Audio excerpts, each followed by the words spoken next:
Hi, it's Maria from Still Dreaming Homestead. I'm glad to be back with you. I'm going to try to do two stories today.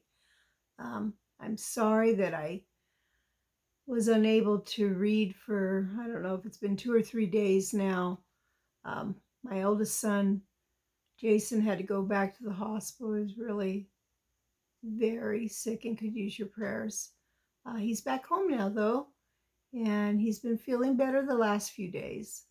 I'm happy about that. He's got a long way to go and needs our prayers. So now, if you can remember, even though it's been a while, Hero got worse in the last story. He's not doing good at all. The antibiotics aren't working, and it started raining the day before Easter. DJ's worried about that mountain sliding like the Hermit said, and he thinks he figured out who's trying to trap the miner, make him look like he's guilty. But he's got a lot of things going, and he wants the people that own those dogs that attacked Hero and those dogs to be taken care of, and it's not happening yet. So he's ready to take off. Chapter 10. A terrible sight in the meadow. Alfred's mother was also reluctant to let her son go out in the heavy rain.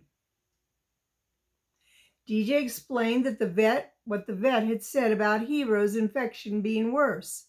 Mrs. Milford understood the boys need time alone to talk.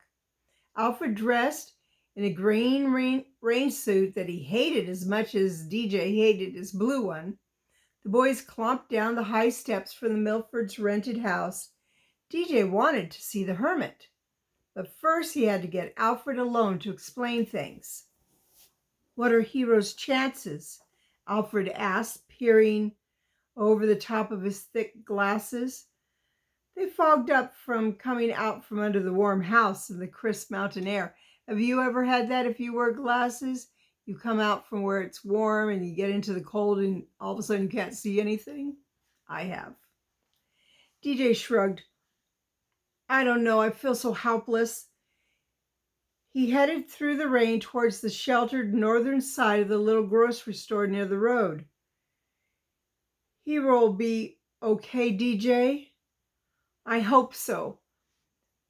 But if he could see me, he'd feel better. But I can't even get to the vet's hospital. In the meantime, the Rockers and their dogs are still running free. DJ, there's nothing you can..." Let me turn this down just a touch. "There's nothing you can..." "I know," DJ interrupted. He snapped his fingers. "Oh, something else I've got to tell you. Remember the button I pulled out of my pocket yesterday at Yellow Dog? Yeah? I found it at the Hermit's. So, it's a clue." His friend stopped short in the rain. "A clue to what?" "To the ones who planted the dynamite at the Hermit's place and got him jailed for threatening to blow up the dam." What do you mean?" "Somebody dropped it when they went into Mr. Ziering's place to plant the dynamite that got him arrested." "Who? The Rockers?" DJ was almost trembling with the excitement of what he knew. No, not them. Thad Thorkel and his father." "The environmentalists? DJ, are you nuts?" "No, it makes perfect sense." "Not to me." "Sure it does. Listen, who would have the money to get Mr. Ziering bailed out of jail?" Alfred pushed his glasses up on his nose with his automatic thrust of his right thumb. "Not the Rockers. They don't even have enough money to feed their dogs well." "Exactly. But the Thorkels do. And I think they're radical environmentalists, like those who spiked the trees and done other terrible things that hurt people." Alfred shrugged doubtfully. "I don't know, DJ. Why would the Thorkels want to frame the Hermit and then turn around and bail him right out of jail? That's exactly why they did it. Don't you see? What if they're setting things up so that when the dam was blown, Mr. Zering would be arrested for it? He's already been jailed once. Everyone would be convinced that he was guilty. And didn't he say he'd never go back to jail? So that probably means he'd end up dead, falsely blamed, and never able to clear his name. Doesn't that make sense? Alfred frowned. Well, maybe. But what's that got to do with the button you found? It's got to be Thad's. The first time we saw him at the vet's, I noticed his coat. Then in Indian Springs, when the brindle snapped at Kathy, I saw he was missing a button. Thad must have lost it when he was planting dynamite at the Hermit's. Alfred shook his head. Throwing rainwater from the waterproof hood, I don't know, DJ. Thad could have lost the button, but somebody might have found it and dropped it at the Hermit's, like the rockers. Maybe you're right. But what's important now is that we must warn Mr. Zering. In this weather? We don't know when the Thorkels might try to blow up the dam. They could have already planted the dynamite. They could blow it up today. And the Hermit said he'd never go back to jail. He'd die first. Come on, Alfred. We've got no time to waste. The dreary rain had almost made the Hermit's cabin invisible against the dense ponderosas and sugar pines and black oaks. As DJ and Alfred approached the front porch, a voice cracked behind them. Don't move. Don't move nary a hair. This here shotgun's loaded with double-aught buckshot. DJ's heart instantly leapt into a wild gallop. He raised his hands and saw Alfred do the same thing. Mr. Zering, DJ asked, hearing the voice echo inside the waterproof hood of his raincoat. Mr. Zering, it's us, DJ and Alfred Milford. Turn around slow-like so I can see your face under all that rain suit. Carefully the boys turned. DJ blinked. The old Hermit didn't have a gun. He had a pick handle in his wet hands. Rain trickled from his old hat and ran down his weathered face. He wore an ancient black rain slicker that covered him from the shoulders to his knees. Well now, Mr. Zering managed to smile. I reckon it is you two boys. For a minute there, I thought I'd catch me 2 more polecats. You put your hands down and let's all get up on the porch. The boys obeyed.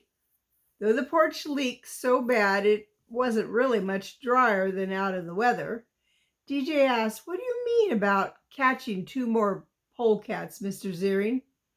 Wait, I'll open the door and show you. The old Hermit was almost gleeful. DJ noticed. The splintery door swung open on rusted hinges. You varmints can come out now. By the light of the kerosene lamp inside the homemade table, DJ saw 2 shadows move. A moment later, Thad Thorkel and his father scooted to the doorway. Their hands and feet were bound with dirty old rope. Hey, DJ exclaimed. Alfred and I were just about to warn you about them. But how'd you catch them? The old Hermit chuckled and lightly tapped the end of the heavy hardwood pick handle with his open left palm. I heard someone sneaking around. Figured it was one of them fellers and their dogs again. Instead, I found these 2. They was a-trying to hide some blasting caps in the rafters of my shed over there. Hee hee, Mr. Zering's glee was expressed in a light laughter. Outsmarted them, I did. I'd already been studying on who might have paid my bail, and the answer came up to this polecat. Polecat is a type of skunk. And this young'un. But I couldn't figure out why until I caught him. Was it going to blow up the dam, they said, and blame me? DJ nodded in agreement, uh-huh. But Mr. Thorkel spoke first. We're innocent. Right, Thad said. We keep trying to tell this old wide-eyed hermit. Mr. Thorkel interrupted his son's sentence. A confession obtained under duress, that means when they're scared, won't hold up in court. We're not guilty, as we've been trying to tell you, but you won't listen. I don't rightly know the meaning of that there duress word, the hermit said with a smile, but you're going to jail. See how you like it. DJ saw Mr. Thorkin sigh. Okay then, let's get started. We'll get a lawyer and prove we're innocent. The hermit shook his head. No, sirree, Bob. I ain't going to take any chance and you would try to get away from me. DJ, would you and Alfred go get the law and bring them here? Soon the boys were hurrying back to town. The shortest way lay across the meadows, directly underneath the southeast side of Lookout Peak. DJ was so excited he didn't think about the hermit's warning of a possible slide. The boys started across the first open meadow. It sloped steeply towards the rain-soaked side of the Lookout Peak. A stand of ponderosa trees marked the end of the meadow before the mountains rose sharply upward. As the boys approached the rain-curved gully near the middle of the meadow, Alfred stopped abruptly, that means sharply. He pointed a finger beyond the line of pines. Is that my imagination? Or is there a break up high on the side of that mountain? DJ followed his friend's finger. DJ froze in fright at the sight. There's definitely a crack above, about a foot across, high up the shoulder of the massive mountain. There had been no break last time DJ had seen the mountain. The boys quickly considered the situation, remembering the hermit's warnings. As DJ and Alfred continued across the meadow, every step took them closer to that crack. They'd be in danger until they climbed beyond it towards the parking lot by the cross at the peak. If the boys backtracked to where it was safe, it'd be at least another hour before they reached a paved road. That might be enough time for the Thorkels to try to escape from the hermit. What do you think, DJ? Alfred asked, still squinting up the mountain. Should we listen? DJ lowered his eyes from the mountain to the sound of timber below the meadow. The brittle pit bull and the two larger dogs were trotting out from the trees, followed by Bo and Roland Rocker. They had left the second meadow divided from the first, where the boys were at the stand of trees. As they entered the meadow where DJ and Alfred stood, DJ noticed that the father carried what looked like 3 road flares taped together. DJ had seen individual flares scattered along the rural roads where the highway had marked a point of an accident. At the same instant, DJ heard a faint rumble like distant thunder. He glanced up in time to see a crack slowly opening across the massive mountainside. A piece of earth about the size of a football field broke loose. Alfred whispered in awe. What is that? Looks like mud. DJ threw back his rain hood so he could get a better look. It is mud. The hermit was right.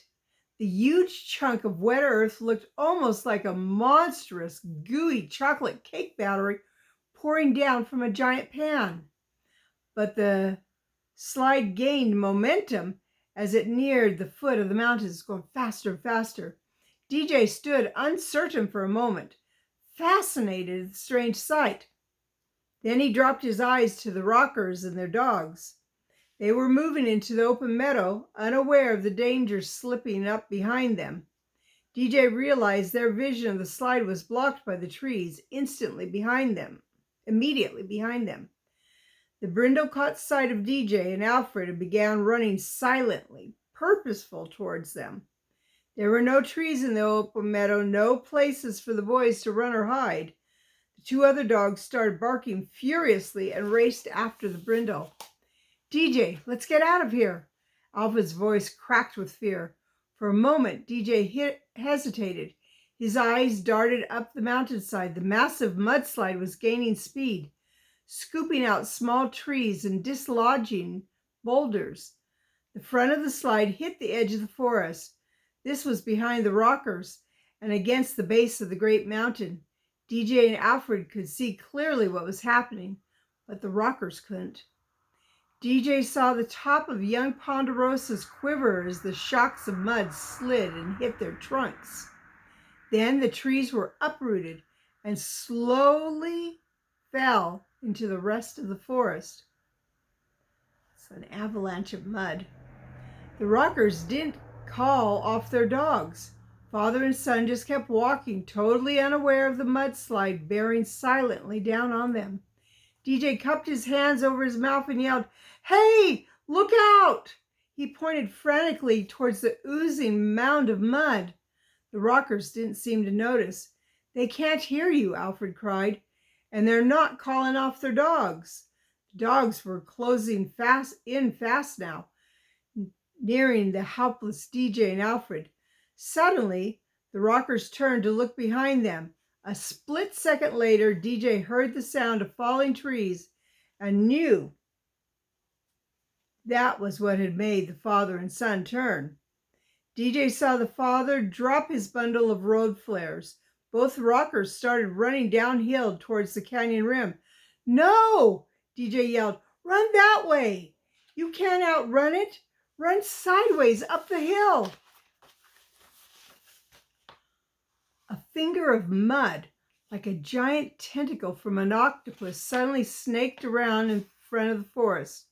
With nothing to slow its race towards the steeply slanted open meadow, the ugly brown mass slithered faster and faster towards the running dogs. They were furiously closing in on DJ and Alfred and didn't see the danger. The mud caught the dogs from behind. DJ heard yelps and saw all three dogs paddling frantically, trying to keep their heads up. Then the two big dogs went under. A second later, the main body of mud shot out from the edge of the forest. Trees, logs, brush, and boulders ground along the powerful mass shooting across the meadow. The two sections of mud were like giant pinchers resembling a hand. The forefinger had been thrust out first, catching the dogs. Then the second, larger section closed in like a thumb and a palm.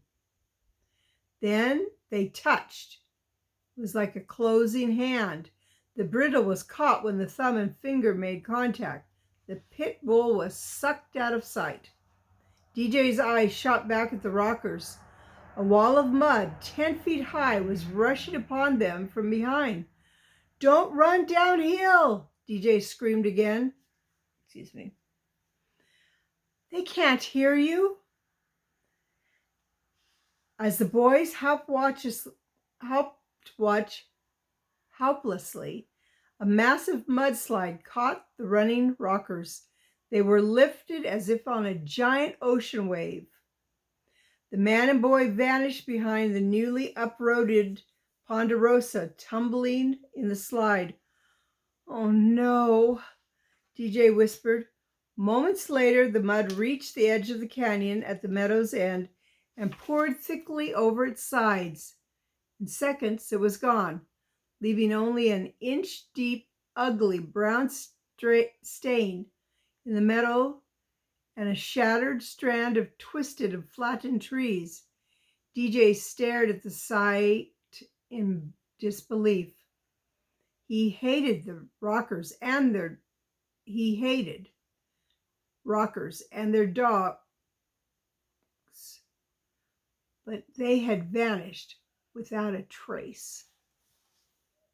So that's the end of chapter 10.